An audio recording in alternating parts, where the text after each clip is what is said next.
Hey guys, today I'm going to give you a look at the 2023 Honda Ridgeline's infotainment system. Let's take a look. So this is the screen that you're going to see right away when you turn on your vehicle. So we've got quite a few apps here: the navigation, phone, info, audio, Honda Link, the truck bed audio, Apple CarPlay, and then settings. And that is all we currently have on here. The rest of the slides are just blank. I believe you can add more apps, but I haven't done that yet to my truck. So we will start off with the navigation. So we'll click on that. I'm just going to go to Maps, and this is what it initially looks like. You can zoom in and out, and it is pretty detailed, as you can see. And we've got a little truck icon, which you can change colors and also just change it to a regular arrow as well. So if we want to go somewhere, we'll push the magnifying glass, and let's say we want to go out to eat. We'll choose restaurants, maybe do some fast food, just do some Wendy's. Click on Wendy's and click go. Please drive to highlighted route. Apparently it's pretty close. So it's similar to Apple CarPlay. It does seem like it's got quite a bit of detail, and like I said, you can change the icon or the vehicle that it shows you driving. You can check out the traffic along the way. So we'll just do traffic en route, so it doesn't look like there's any traffic. And if we look at traffic conditions, click on there, and these little red circles with the dash, that's just road construction. And you can see in Omaha there is quite a bit of road construction currently, so we will get out of that. Traffic legend, nothing too exciting there, just teaching you how to read the maps. So we will go back, and the stop button obviously is to stop the maps. And we've got the detour button, and that is just Please used. drive to highlighted route. That is used if there is a road closed that's on your route. You can click that and it'll give you an alternative route. The exit services, we click on that. It says it's only available on major highways, and I'm in the middle of Omaha right now, so obviously can't do that. So we'll go down. Where am I? That just shows my exact location, or close to my location. It's got my coordinates. Please don't track me down. And if we want to go to a hospital, a police station, or need some gas, we can just click on one of these, and it's got the closest ones around us. And if we click on them, it'll show us some routes, and we can map our way over there if need be. Alright, so just going back, map layers. This is just kind of how we adjust our maps to how we like them. We can take things on and off. The eco route, I've never used this. It does say that you have to push the eco button on the left side of your steering wheel to enable this. And I'm guessing it's just taking you the routes that'll basically cost you the least amount of gas. Here are some settings with these maps. So here, this is what I was talking about with you can change the vehicle. So I've got a black truck, change it to red, green, this arrow, so you can adjust it a little bit. And here are just some more settings related to the maps. I've gone through them a few times, nothing crazy exciting. Okay, I think that's about it with the navigation. It is handy if you've got your home address in there. You can just click that and it'll get you going there right away. Or if you need a gas station or shopping, I haven't clicked this one yet. Go to department stores, we can go to Walmart, click the go. It does take a little while to highlighted route. To calculate once in a while, but most of the time it's pretty decent. Okay, So I'm gonna stop this so we don't have to listen to it. And we will go back to the main screen just by pushing this home button over here. And we will look at the phone. And this actually puts you into Apple CarPlay if you've got your phone plugged in, or whatever the Android thing is. I don't know what it's called. But it's pretty handy here. You know, you've got your keypad, voicemails, recent calls, all that. But yeah, this pops us into Apple CarPlay, so I'm going to get out of there. But if we are looking to call somebody, I like to keep them on my favorites, and that way it's easy. We just click Dad, calls them right away.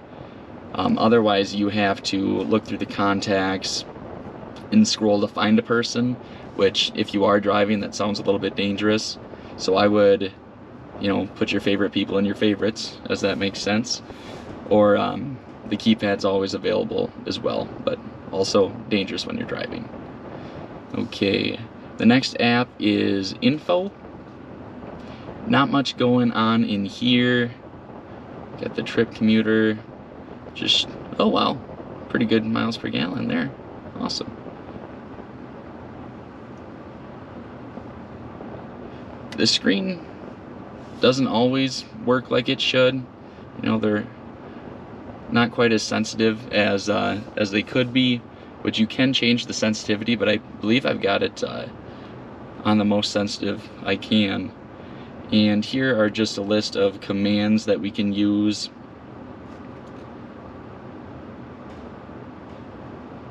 Clock and wallpaper.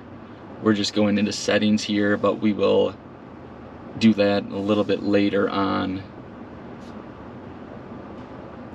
And here it'll just show the VIN of my vehicle, if you need that for any reason. Alright. Next we've got audio, which again, this takes us to Apple CarPlay, which it is different if you don't have your phone plugged in. With the audio, we do have quite a few different options. If we don't want to use the Apple CarPlay, we can use the FM radio, AM radio. If you've got Sirius XM, which I do not, I believe my truck came with like a 3-month deal on that, but I didn't want to extend it because I just use my phone anyway. So we'll go back to source again. We've got a USB button, an iPod button, which I kind of feel like they're probably the same, and the Apple CarPlay that's also plugged in using the USB, so I'm not really sure what the difference is there. And if we want to use Pandora, that is there. Bluetooth, if we don't want to plug in our phone. We've got the aux cable, as well as different audio apps, which I don't have anything downloaded. I'm not really sure how to be honest. So that is it with the audio. We'll click out of here.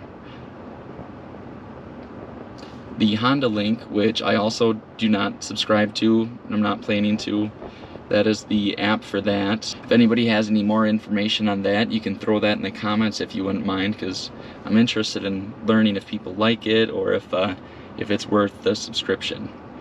The next app is the truck bed audio, and I have showed you guys that in a couple of different videos before.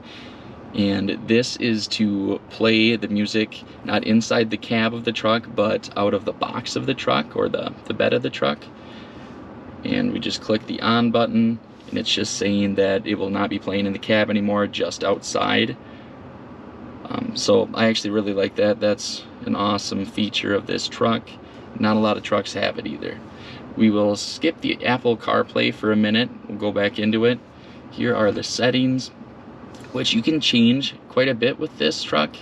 It's not a really complicated infotainment system, but I think it's got enough. A lot of the settings are with the clock. Nothing too exciting here. You can change the clock time, of course, and we'll do the wallpaper. This is just how the clock looks. And if we want to change the wallpaper, we can just click on a different one, do preview. A lot of different options there. And instead of clicking off the screen to shut some of these like add-ons, if that's what you'd call it, you have to click back, which I wish you could just tap the screen and get out of things, but not a big deal. You just have to push this button over here. Alright. So yeah, not much in here. And as far as audio, we can change the bass, the treble, fade, balance, all that good stuff that you can do in a normal vehicle. Not sure what this is. Cover art.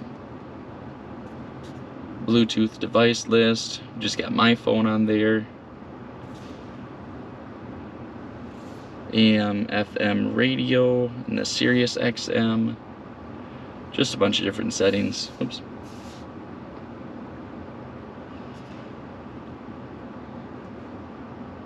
Here's just settings related to text messages and the beeping, and the phone beeping. Background color, you can change that. Blue, amber, red, violet. I like to stick with blue. Display settings, change the brightness, contrast, or the black level. I was just messing with that now.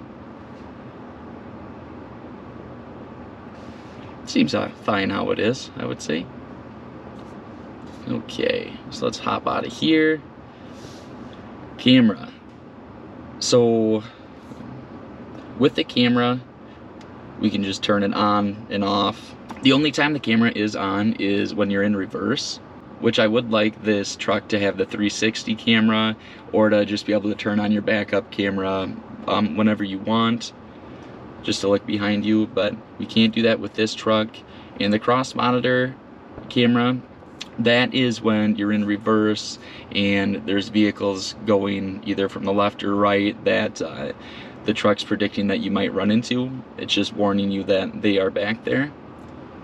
And I shut that off because my driveway is really busy and it just non-stop beeps whenever I'm trying to leave my driveway. And for vehicle, oh, there's a lot of settings in this, or a lot of things that you can change. Language selection, a bunch of different stuff there.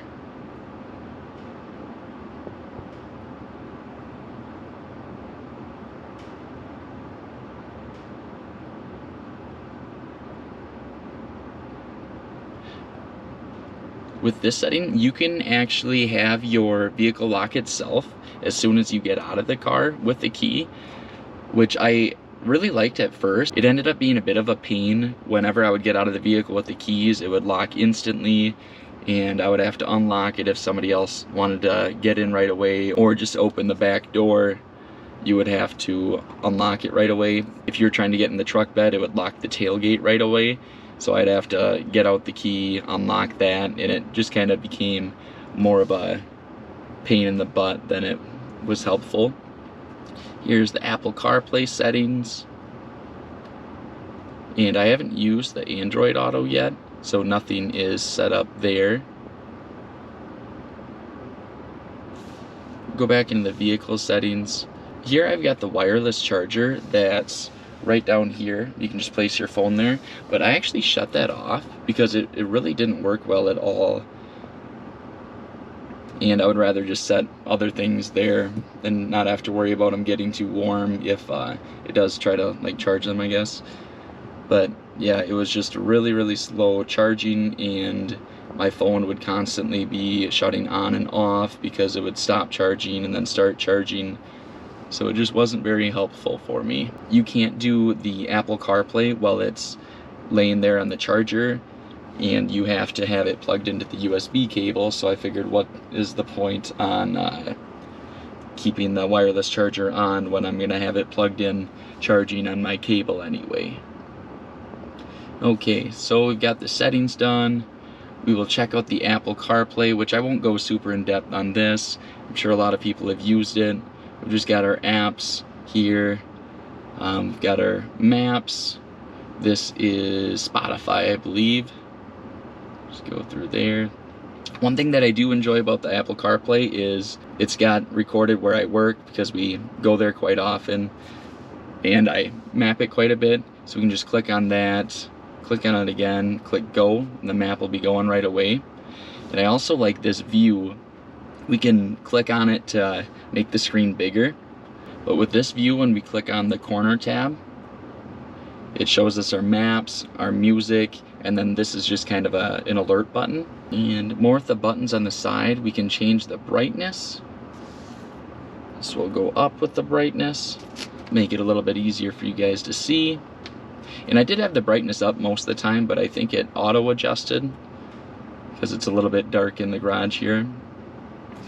And of course, you can turn up the music or turn down the music. Overall, the infotainment system isn't too bad. It's definitely not as high-tech as other vehicles that I've been in, but it definitely works.